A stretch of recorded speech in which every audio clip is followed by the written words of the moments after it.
I've got a ton of empathy for Jack and none for Tunsil. You know, Rich, Yes, Steve. a couple things. What bums me out, and this is such a great time of the year where dreams are coming true for some of these kids. And what's a bummer sometimes is when you get the injury to a Jalen Smith or a Miles Jack. And you know what? There are injuries at every level in every sport, and sometimes it's how it is, okay? And you feel sad about that.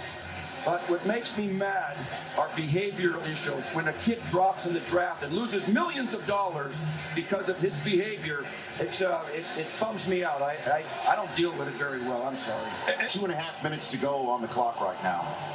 Aditi Kinkhabwala is reporting that the Baltimore Ravens took Laremy Tunsil off their board after that video was seen on his Twitter account for all of a couple of minutes. The Bud Light Mike Mayock top 100 still available. There is Tunsil at the top. We expected it was possible that Miles Jack could fall due to a medical concern over his knee.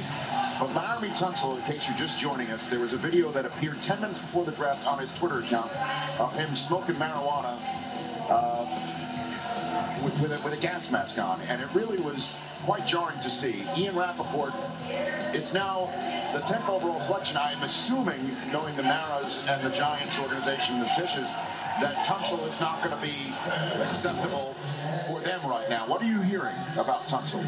Well, Rich, this video that Laremy Tunsil posted, someone posted to Laremy Tunsil's Twitter account tonight, has caused teams to alter their approach. Teams have taken him off their board. Some have. When I talked to one person, a high-ranking person in the draft room, I asked about the marijuana video, and the response was, this is clearly something that Roger Goodell will care about. One reason Laremy Tunsil is now in a free fall, and of course I am told his account was hacked.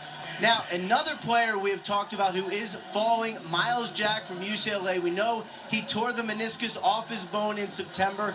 That is not the issue. The issue, I am told, according to several people who have seen his reports, is that the bone and cartilage are separating, which could mean that Miles Jack would need microfracture surgery. Something that GMs are now debating is whether or not he'll be able to make it through his first contract. One reason he could fall into the teens. There have been off-the-field conversations. I've had them with all kinds of scouts throughout the process. Nothing big enough to push him off a board, but a lot of indicators. Now, I feel horribly for Miles Jack because he can't control his situation. It's medical. Some people might empathize with Laremy Tunsil because apparently somebody hijacked their account and put it out there. However, to me, that's self-inflicted. Okay, the guy was doing something he shouldn't be doing. He was photographed doing it. He's smoking pot through a gas mask. And at this point, I've got a ton of empathy for Jack and none for Tunsil.